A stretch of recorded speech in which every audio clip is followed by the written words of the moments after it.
Então, vamos agora falar para vocês acerca da estimativa de evaporação.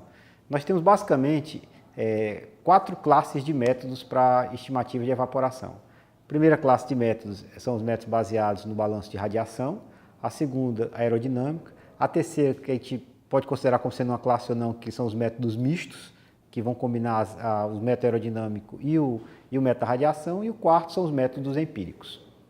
Então, a gente vai ter, basicamente, no método baseado na radiação, a equação que vai relacionar a quantidade de radiação líquida que chega à superfície da Terra com o processo de evaporação. Um exemplo disso é a equação que está em tela, onde vocês vão ver aí o total de radiação líquida que chega, estando linearmente ligado ao total de evaporação. Então, você entra com a informação da radiação líquida e você obtém a evaporação em milímetro por dia. Outra possibilidade é você utilizar o método aerodinâmico. Então, o método aerodinâmico ele é um método que vai nos informar qual vai ser a evaporação a partir de informações aerodinâmicas, de velocidade de vento, pressão parcial de vapor de saturação.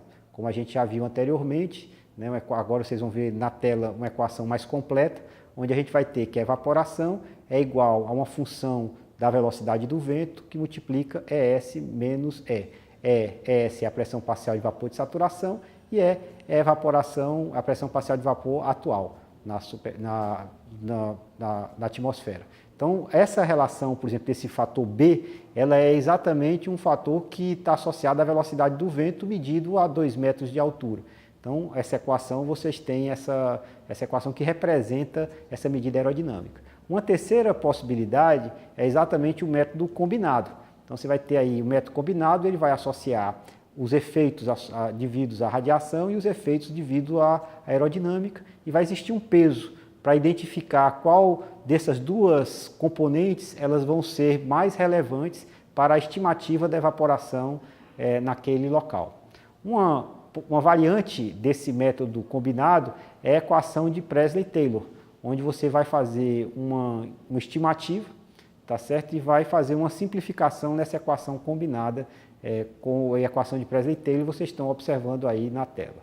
A outra possibilidade, a quarta possibilidade de famílias de equações que vão nos possibilitar quantificar o processo de evaporação são as equações empíricas. Existem diversas equações empíricas, né? Algumas delas vocês estão vendo aí nesse slide que está sendo mostrado aí para vocês.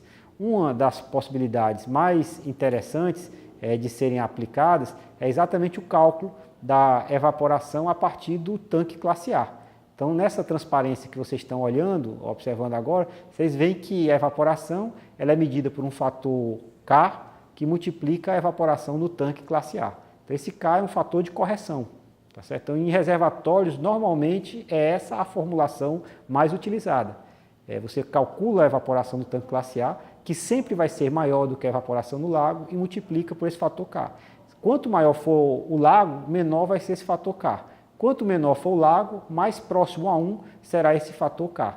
Então, por exemplo, se o lago for muito pequeno, o fator K é igual a 1, ou seja, a evaporação do lago é igual à evaporação do tanque classe A. Em grandes lagos, por exemplo, como o Castanhão, ou outros grandes lagos que a gente vai ter, esse fator K pode chegar a ser da ordem de grandeza de 75%, ou seja, 0,75, ou seja, 75% do valor da evaporação que nós vamos ter num tanque classe A. Então, essa é uma equação empírica, como as demais equações empíricas que foram mostradas aqui para vocês. Então, resumindo, nós temos aqui um conjunto de possibilidades de equações. A gente vai ter que identificar qual delas é mais adequada para o local de aplicação, e a gente vai poder, a partir das informações meteorológicas, de medidas observacionais de estações meteorológicas ou de estações meteorológicas convencionais ou automáticas, nós vamos poder calcular o valor da evaporação aplicando algumas dessas equações que acabamos de ver.